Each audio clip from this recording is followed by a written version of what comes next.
Baik, bismillahirrahmanirrahim. Assalamualaikum warahmatullahi wabarakatuh. Perkenalkan, nama saya Ririn Sabrina dengan NIM 1914200180. Di sini saya bersama dengan dua rekan saya, yaitu ada Hai, nama saya Asa Fadilah dengan NIM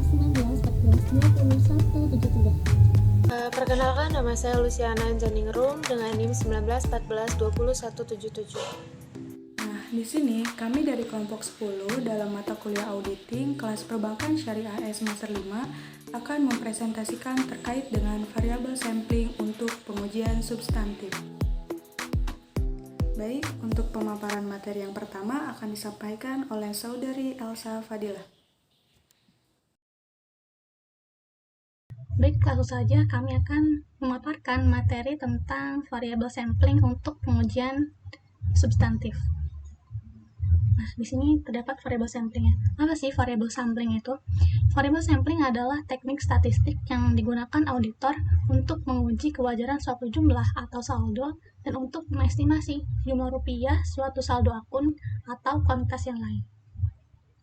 Nah, dalam pengujian substantif ini, auditor dapat menghadapi dua keputusan, yaitu melakukan estimasi suatu jumlah dengan hasil perhitungan akan berupa nilai rupiah, rata-rata sampel dikalikan dengan besarnya populasi, kemudian ditambah atau dikurangi dengan suatu interval jumlah rupiah pada tingkat kepercayaan yang diinginkan. Kemudian, yang kedua yaitu menguji kewajaran suatu jumlah dalam laporan keuangan. Biasanya auditor akan membandingkan terdapat kekeliruan nominal atau tidak. Jika terdapat kekeliruan, maka auditor akan melakukan uji hipotesis. Namun, jika tidak ada kekeliruan, maka auditor akan mengajukan suatu adjustment. Nah, variabel sampling untuk uji hipotesis ini terdapat beberapa langkah. Yang pertama yaitu penentuan tujuan pengambilan sampel, kemudian penentuan populasi, penentuan sampling unit, penentuan besarnya sampel, dilanjutkan dengan penentuan metode pemilihan sampel, pemeriksaan sampel, hingga evaluasi hasil sampel. Kita masuk yang pertama, yaitu penentuan tujuan pengambilan sampel. Nah, tujuan pengambilan sampel ini untuk menentukan jumlah saldo akun yang dianggap benar oleh auditor dengan menggunakan teknik penaksiran atau estimasi berdasarkan hasil pemeriksaan terhadap sampel. Yang kedua, yaitu untuk menentukan apakah auditor ini dapat menerima bahwa perbedaan antara jumlah yang ditaksir tersebut dengan jumlah yang bersangkutan di dalam buku secara material benar atau menolaknya sebagai sesuatu yang secara material keliru.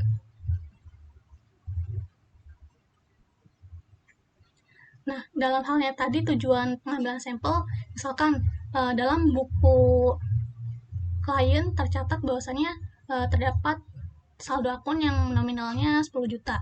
Kemudian ternyata dicatatnya itu 5 juta. Itu kan ada kekeliruan 5 juta. Nah, 5 jutanya ini dianggap material atau tidak oleh auditornya. Nah, itu nanti auditor yang akan menentukan. Kemudian dalam pengambilan sampel ini juga terdapat uji nol dan uji hipotesis alternatif. Nah, setiap uji hipotesis ini bertujuan untuk membedakan dua kemungkinan yang saling meniadakan hipotesis nol dan hipotesis alternatif. Dalam pengujian substantif, auditor itu harus memilih satu di antara dua alternatif, yaitu yang pertama hipotesis nol, bahwa nilai yang terdapat di dalam buku secara material benar, namun dalam hipotesis alternatif ini akan berlawanan dengan hipotesis nol, yaitu bahwa nilai yang terdapat di dalam buku ini secara material tidak benar. Nah, selanjutnya yaitu penentuan populasi. Setelah tujuan pengambilan sampel dan pengujian substantif ditentukan, auditor ini akan menentukan populasi yang akan diuji dan sampling unit yang akan diperiksa. Dalam hal yang menentukan populasi, auditor ini harus mempertimbangkan 3 kondisi. Di antaranya, jika tujuan pengujian substantif ini diarahkan untuk mendeteksi kelengkapan unsur yang dicatat, maka populasi yang akan diperiksa oleh auditor itu bukan unsur yang dicatat di dalam buku klien. Kemudian yang kedua yaitu saldo debit dan kreditnya dapat digolongkan secara terpisah ya untuk tujuan pengambilan sampel. Yang ketiga yaitu wujud fisik suatu populasi ini kemungkinan tidak mencakup unsur dalam populasi tersebut.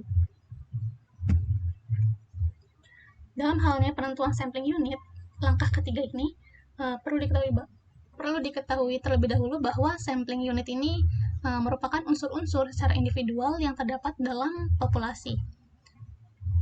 Hal ini dapat berupa suatu saldo akun, kemudian suatu transaksi yang membentuk suatu saldo akun, dan suatu dokumen yang menjadi bukti terjadinya transaksi. Dalam hal ini, auditor harus menentukan tujuan dan manfaat yang akan diperoleh. Baik, selanjutnya akan dilanjutkan oleh rekan saya. Untuk materi yang selanjutnya akan disampaikan oleh Saudari Luciana Anjaningrum. Baik, materi selanjutnya yaitu penentuan besar sampel. Di sini besarnya kekeliruan sampel baik dalam metode non-statistical sampling maupun statistical sampling ditentukan oleh auditor dengan mempertimbangkan 4 faktor sebagai berikut. Yang pertama yaitu adanya besarnya deviasi standar dalam populasi. Yang kedua, adanya tingkat risiko yang ditanggung oleh auditor. Yang ketiga, besar kekeliruan yang dapat diterima oleh auditor atau acceptable precision. Dan yang terakhir yaitu kekeliruan rupiah yang diperkirakan akan dijumpai dalam populasi. Selanjutnya yaitu penentuan metode pemilihan sampel. Nah, seperti halnya dengan dalam pengujian kepatuhan, sampel dalam pengujian substantif harus dipilih oleh auditor dengan cara tertentu sebagai mewakili anggota populasi. Adapun metode pemilihan sampel itu terbagi menjadi 3, yaitu judgment sampling, yang kedua yaitu systematic sampling, dan yang terakhir random sampling. Nah, metode pengambilan sampling yang terakhir ini menjamin semua anggota populasi memiliki kesempatan yang sama untuk dipilih sebagai anggota sampel. Selanjutnya, ada pemeriksaan sampel. Nah, prosedur pemeriksaan yang digunakan untuk memeriksa anggota sampel adalah sama. Tidak dipengaruhi oleh teknik pengambilan sampel yang digunakan oleh auditor atau non-statistical atau statistical sampling. Nah, dalam pemeriksaan sampel ini, auditor menghitung rata dan deviasi standar sampel dengan rumus sebagai berikut. Nah, rumusnya bisa dilihat di buku di halaman 290 ya di situ. Selanjutnya, evaluasi hasil sampel. Nah, evaluasi atas hasil pemeriksaan terhadap sampel ditentukan oleh teknik pengambilan sampel yang digunakan oleh auditor. Jika auditor menggunakan non-statistical sampling, maka evaluasi hasil pemeriksaan sampel dilakukan tidak secara kuantitatif, namun berdasarkan pertimbangan auditor. Jika auditor menggunakan statistical sampling, maka evaluasi terhadap hasil pemeriksaan sampel dilakukan oleh auditor secara kuantitatif. Dalam evaluasi hasil sampel, auditor melakukan langkah-langkah sebagai berikut. Yang pertama yaitu menghitung standar error. Yang kedua, menghitung achieve precision A kutip. Nah, yang ketiga, jika A kutip tidak sama dengan A, maka auditor kemudian menghitung A kutip. Selanjutnya yang terakhir yaitu mengambil keputusan mengenai kewajaran saldo akun kesediaan dengan membuat kriteria keputusan sebagai berikut. Yaitu menerima HO jika AV min BV kurang dari A, menolak HO jika AV min BV lebih besar dari A.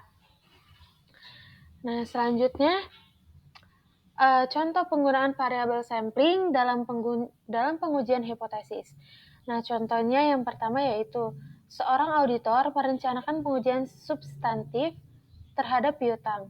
ia akan menggunakan variabel sampling untuk menguji kewajaran saldo piutang usaha yang dicatat klien dalam kartu piutang usaha. Langkah yang ditempuh auditor tersebut sebagai berikut. Yang pertama yaitu menentukan tujuan pengambilan sampel. Yang kedua yaitu menentukan populasi. Yang ketiga menentukan sampling unit. Dan yang terakhir menentukan besarnya sampel. Mungkin hanya itu materi yang dapat saya jelaskan. Selanjutnya akan dilanjut oleh kawan saya. Sekian, terima kasih. Dan pemaparan materi yang terakhir ini akan disampaikan oleh saya sendiri, yaitu Ririn Sabrina.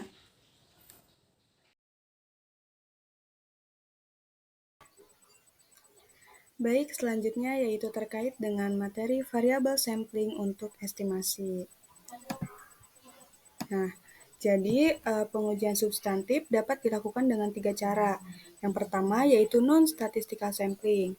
Dalam non-statistical sampling ini, auditor memilih sampel dan mengevaluasi hasil pemeriksaan sampel berdasarkan pertimbangan pribadinya, sehingga hasil pengujian substantifnya sangat dipengaruhi oleh pertimbangan-pertimbangan pribadi auditor. Non-statistical sampling ini oleh auditor digunakan dalam pengujian analitik dan dalam pengujian rinci, seperti perbandingan biaya yang dicatat dalam tahun yang diaudit dengan biaya tahun sebelumnya, dan pemeriksaan terhadap polis asuransi atau sertifikat saham. Yang kedua yaitu classical statistical sampling, yaitu yang dapat digunakan oleh auditor dalam pengujian substantif jika populasi yang dihadapinya berisi banyak perbedaan antara jumlah yang dicatat dalam buku dengan jumlah menurut pemeriksaan yang dilakukan oleh auditor. Yang ketiga yaitu probability proportional to size sampling, yaitu teknik statistik yang digunakan dalam pengujian substantif, terutama jika populasi ini berisi sedikit jumlah overstatement yang menyangkut nilai rupiah yang besar. Penggunaan probability proportional to size sampling ini memerlukan pengetahuan teori statistik, namun formula yang digunakan relatif mudah dan tersedia tabel statistik yang membantu penentuan jumlah sampel dan evaluasi secara kuantitatif terhadap hasil sampel. Selanjutnya, yaitu model statistik dalam variabel sampling untuk estimasi. Nah, terkait dengan model statistik ini ada 4. Yang pertama itu ada unstratified mean per unit. Yang kedua ada stratified mean per unit. Yang ketiga ada difference estimation dan yang keempat ada ratio estimation.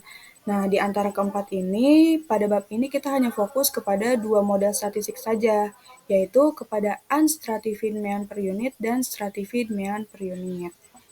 Selanjutnya yaitu mengenai unstratified mean per unit. Nah, unstratified mean per unit ini digunakan untuk memperkirakan suatu jumlah berdasarkan hasil perhitungan rata sampel. Nah, metode ini seringkali disebut dengan istilah perkalian sederhana. Karena kenapa? Taksiran nilai populasi ini dihitung dengan mengalihkan secara sederhana rata hasil sampel dengan jumlah anggota populasi. Lanjut. Terdapat tahapan-tahapan variabel sampling untuk estimasi. Yang pertama yaitu menentukan tujuan pengambilan sampel. Penggunaan variabel sampling ditujukan untuk menaksir saldo suatu akun yang seharusnya disajikan oleh klien di dalam catatan akuntansinya berdasarkan rata saldo yang dihitung dari sampel yang diambil oleh auditor. Dengan demikian, tujuan pengambilan sampel dalam variabel sampling untuk estimasi ini ditujukan untuk menghitung saldo populasi berdasarkan rumus, di mana IAV atau Expected Audited Value, rumusnya ialah X bar dikali dengan N dikalikan dengan A aksen. A aksen di sini yaitu arsip precision. Nah, tahapan yang selanjutnya yaitu menentukan populasi. Populasi yang akan diambil sampelnya adalah saldo sediaan yang tercantum di dalam tiap kartu sediaan. Tahap yang ketiga yaitu menentukan sampling unit. Dalam pengujian substantif ini, auditor memilih saldo sediaan yang tercantum di dalam kartu sediaan sebagai sampling unit. Nah, tahap yang keempat yaitu menentukan besarnya sampel, di mana lambangnya ialah N kecil. Rumusnya yaitu N aksen sama dengan UR dikalikan dengan SD dikalikan dengan N dibagi dengan A lalu dikuadratkan. Adapun untuk adjustment untuk populasi yang terbatas, N sama dengan N aksen dibagi dengan 1 ditambah N aksen dibagi dengan N besar.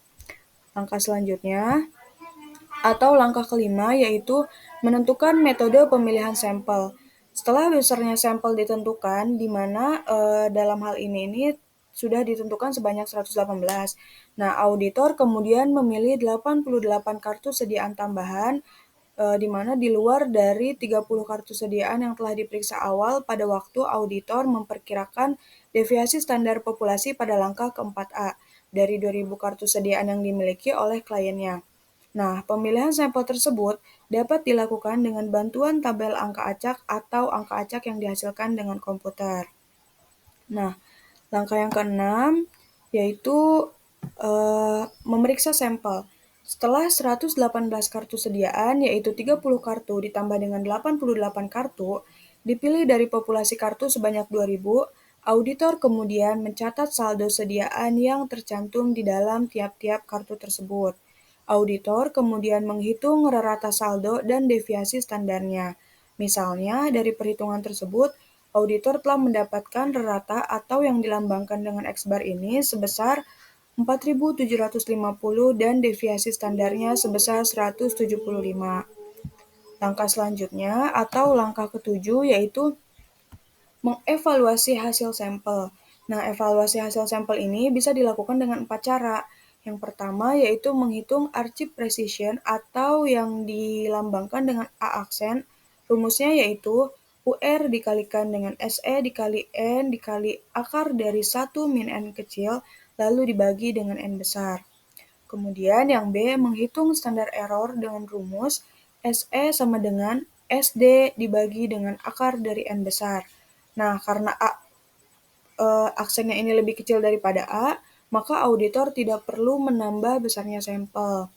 Kemudian yang ketiga itu hitung expected audited value atau IAV dengan cara mengalihkan rata sampel atau X bar dengan jumlah populasi atau N besar. Nah, seperti yang sudah dijelaskan sebelumnya bahwa untuk mencari IAV ini dengan cara X bar dikalikan dengan N besar. Kemudian yang D yaitu estimasi saldo sediaan dalam populasi dengan menggunakan interval estimate. Rumusnya yaitu AV tambah kurang A aksen. Dan yang terakhir yaitu menarik kesimpulan mengenai populasi atas dasar hasil pemeriksaan terhadap sampel. Baik, yang selanjutnya yaitu terkait dengan stratified mean per unit. Nah, jika variasi anggota populasi yang ditunjukkan dengan besarnya deviasi standar sangat besar, unstratified mean per unit ini mengharuskan auditor mengambil jumlah sampel yang sangat besar pula.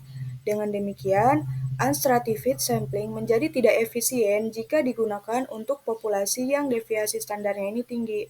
Nah, untuk mengatasi masalah ini, populasi dibagi menjadi beberapa strata, sehingga rata tertimbang deviasi standar tiap strata ini menjadi lebih kecil.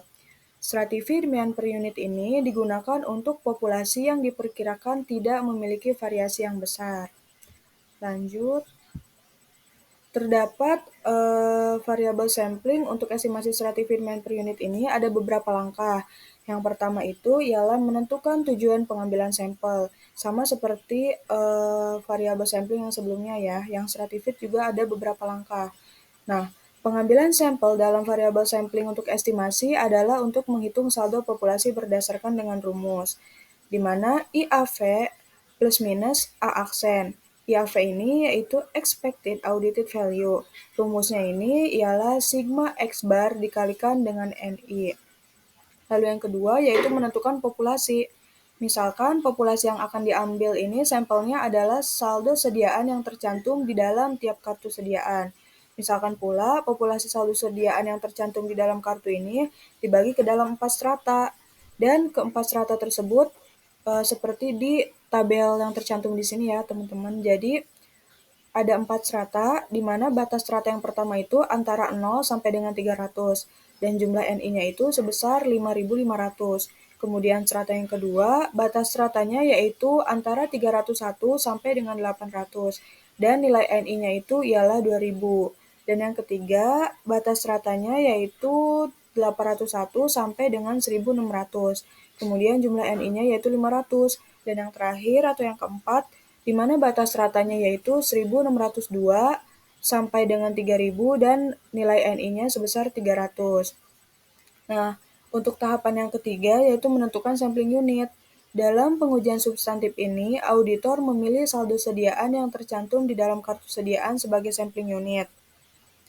Tahapan yang keempat, menentukan besarnya sampel, di mana besarnya sampel di dalam stratifinement per unit ini rumusnya yaitu NI sama dengan N besar I dikali dengan SDI, lalu dikalikan dengan sigma N besar I, dikalikan dengan SDI, dibagi dengan A besar dibagi dengan U dikali R, lalu dikuadratkan, ditambah dengan sigma NI dikali dengan SDI kuadrat. Adapun langkah penentuan besarnya sampel untuk setiap strata populasi atau N kecil yaitu ada 4 langkah. Yang pertama, penentuan deviasi standar tiap strata populasi. Yang kedua, penentuan UR berdasarkan reliability level yang telah ditetapkan oleh auditor. Yang ketiga, penentuan ketepatan yang dapat diterima oleh auditor berdasarkan pertimbangan auditor. Yang keempat, penentuan besar sampel untuk tiap strata populasi, rumusnya sama seperti yang tadi. Lalu selanjutnya, langkah yang kelima. Di mana langkah yang kelima ini ialah menentukan metode pemilihan sampel. Nah, setelah besarnya sampel untuk tiap strata populasi atau NI telah ditentukan, maka auditor kemudian memilih kartu sediaan tambahan di luar 30 kartu sediaan yang telah diperiksa awal pada waktu auditor memperkirakan deviasi standar populasi pada langkah keempat A dari jumlah populasi dalam tiap strata. Nah, pemilihan sampel tersebut dapat dilakukan dengan bantuan tabel angka acak atau angka acak yang dihasilkan dengan komputer. Langkah yang keenam yaitu memeriksa sampel. Setelah NI kartu sediaan yang dipilih dari tiap strata populasi kartu sebanyak NI, auditor kemudian mencatat saldo sediaan yang tercantum di dalam tiap-tiap kartu tersebut. Auditor kemudian menghitung rata saldo dan deviasi standarnya. Nah, langkah yang terakhir atau yang ketujuh yaitu mengevaluasi hasil sampel, di mana untuk evaluasi hasil sampel ini bisa dilakukan dengan 4 cara. Yang pertama yaitu menghitung archi precision atau A aksen dengan rumus A aksen sama dengan UR dikalikan dengan akar dari sigma NI dikali dengan SDI kuadrat lalu dikalikan dengan NI dikurangi dengan NI kecil dibagi dengan NI kecil. Nah, langkah yang kedua ini, jika A aksen lebih kecil dari atau sama dengan A, maka auditor tidak perlu menambah besarnya sampel. Jika A aksen lebih besar sama dengan A, auditor harus menambah besarnya sampel menjadi NI yang disesuaikan, yang dihitung dengan rumus NI sama dengan, dalam kurung, NI dikali dengan SDI, kemudian dikali dengan sigma NI dikali dengan SDI, lalu dibagi dengan A besar dibagi UR dikuadratkan, ditambah dengan sigma NI dikali dengan SDI kuadrat. Langkah yang ketiga yaitu hitung expected audited value dengan cara menjumlahkan hasil kali rata sampel atau X-bar dengan jumlah populasi atau NI dalam tiap strata, di mana IAV ini dicari dengan cara sigma X-bar dikalikan dengan NI. Yang keempat yaitu estimasi saldo sediaan dalam populasi dengan menggunakan interval estimate dengan rumus sebagai berikut. Yang pertama, rumusnya yaitu IAV plus minus A aksen. Dan yang terakhir yaitu menarik kesimpulan mengenai populasi atas dasar hasil pemeriksaan terhadap sampel. Seperti itu. Cukup sudah pemaparan materi dari kelompok kami. Mohon maaf atas segala kekurangannya dan terima kasih atas perhatiannya. Assalamualaikum warahmatullahi wabarakatuh.